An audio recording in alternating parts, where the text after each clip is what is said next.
Assalamualaikum warahmatullahi wabarakatuh. Perkenalkan, nama saya Bagas Rizky Pangestu dan rekan saya Muhammad Arga Ramadan dari kelompok 11. Di sini kami berdua akan menjelaskan sistem ekonomi dan pertumbuhan ekonomi. Pertama, kami akan menjelaskan apa itu sistem ekonomi. Lebih lengkapnya rekan saya akan menjelaskan.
Pertumbuhan ekonomi adalah peningkatan dalam kemampuan dari suatu perekonomian dalam memproduksi barang dan jasa. Beberapa pakar ekonomi sudah pernah menjelaskan pertumbuhan ekonomi dalam berbagai sumber. Salah satunya adalah Profesor Simon Kuznets. Profesor Simon Smith Kuznets berpendapat bahwa pertumbuhan ekonomi adalah kenaikan yang terjadi jangka panjang pada kemampuan suatu negara untuk menyediakan beragam jenis komoditas ekonominya pada masyarakat. Kemampuan ini bisa tumbuh diiringi dengan adanya perkembangan teknologi, ideologi, serta penyelesaian kelembagaan negara terkait. Profesor Simon Kuznets berpendapat bahwa terdapat 6 karakteristik pertumbuhan ekonomi yang terlahir dalam analisa berdasarkan produk nasional dan komponennya, penduduk, tenaga kerja, dan lain-lain. Keenam ciri tersebut adalah adanya laju pertumbuhan penduduk dan produk per kapita yang sangat cepat, perkembangan produktivitas masyarakat, pertumbuhan tingkat struktural yang melesat, tingkat urbanisasi yang tinggi, adanya ekspansi pada negara maju, terjadi arus barang, modal dan manusia di berbagai negara.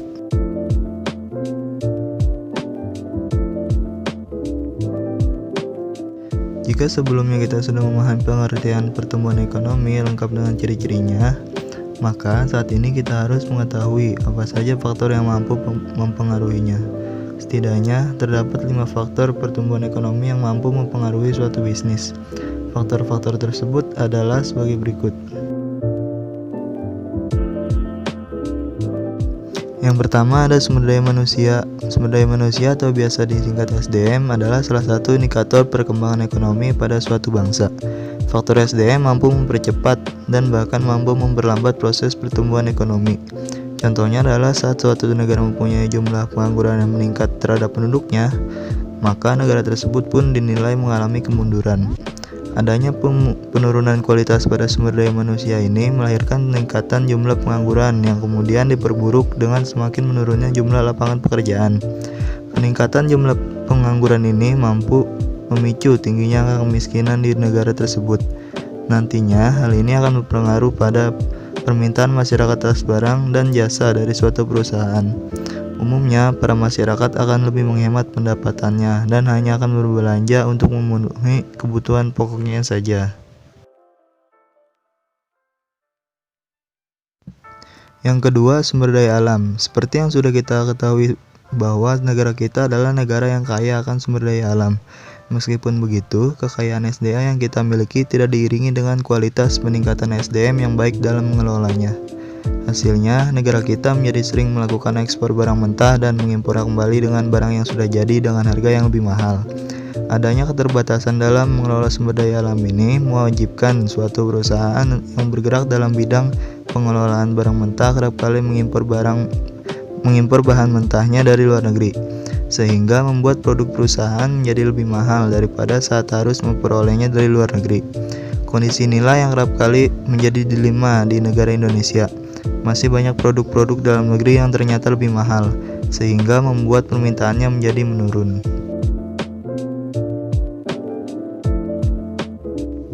Yang ketiga ada kemajuan iptek. Suatu negara akan dinilai maju dalam hal ekonomi jika mengalami peningkatan terkait pemanfaatan ilmu pengetahuan dan teknologinya. Hal yang sama berlaku untuk perusahaan yang mengutamakan teknologi untuk melahirkan barang atau jasa yang lebih efisien. Adanya pemanfaatan teknologi yang sudah maju dinilai bahwa perusahaan tersebut bisa melahirkan produk yang lebih cepat serta efisien. Contohnya saja teknologi dalam hal peralatan produksi. Jika digunakan secara tepat, maka akan membantu mengurangi penyerapan tenaga kerja, sehingga anggaran tenaga kerja bisa dipangkas dan digunakan untuk keperluan lain. Namun, penerapan teknologi ini tentunya masih jarang atau sulit diterapkan untuk perusahaan yang sedang berkembang, karena alat berteknologi tinggi tersebut umumnya sangat mahal dan harus diimpor dari luar negeri. Salah satu gejala yang mampu memberikan dampak pada pertumbuhan ekonomi adalah inflasi. Inflasi adalah suatu kondisi laju peredaran mata uang tidak terkendali. Terjadinya peningkatan harga sangat berdampak pada produktivitas bahan baku karena membuat peningkatan biaya operasional perusahaan dalam hal memasok bahan mentah. Selain itu, inflasi juga akan berdampak pada gaji karyawan. Setidaknya terdapat dua jenis inflasi yang mampu memberikan dampak langsung pada bisnis suatu perusahaan, yaitu cost push inflation dan demand pull inflation. Cost push inflation adalah adanya kenaikan pada harga produk karena adanya peningkatan permintaan, sedangkan demand pull inflation adalah adanya kenaikan permintaan masyarakat yang membuat harga produk barang dan jasa menjadi naik.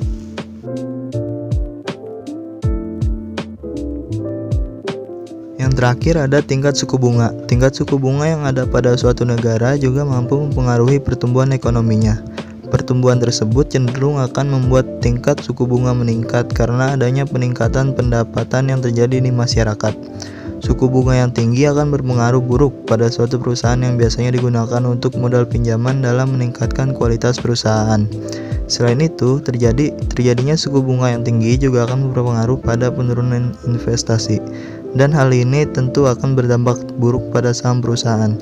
Kenapa? Karena umumnya pihak investor lebih menyukai tabungan konvensional daripada harus menginvestasikan uangnya ke perusahaan.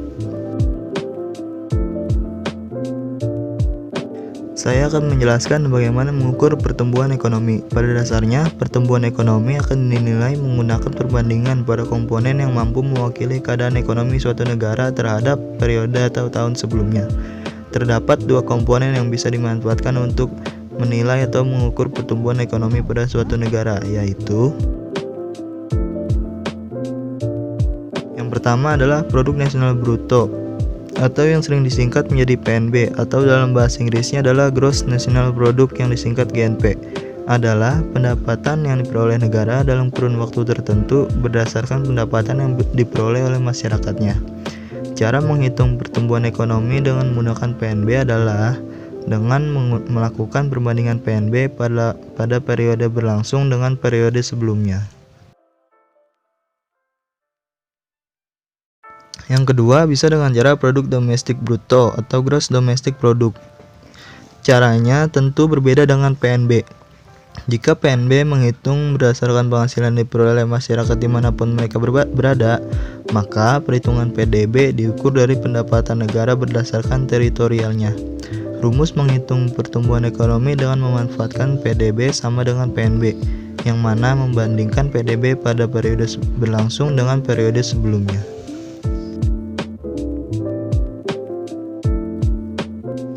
Simpulannya adalah perkembangan yang terjadi pada dunia bisnis sangat mempengaruhi hasil pertumbuhan ekonomi suatu negara secara langsung. Bisa disimpulkan bahwa saat adanya pertumbuhan ekonomi yang lebih baik, maka akan berjalan beriringan dengan permintaan masyarakat pada produk barang dan jasa. Hal yang sama berlaku sebaliknya.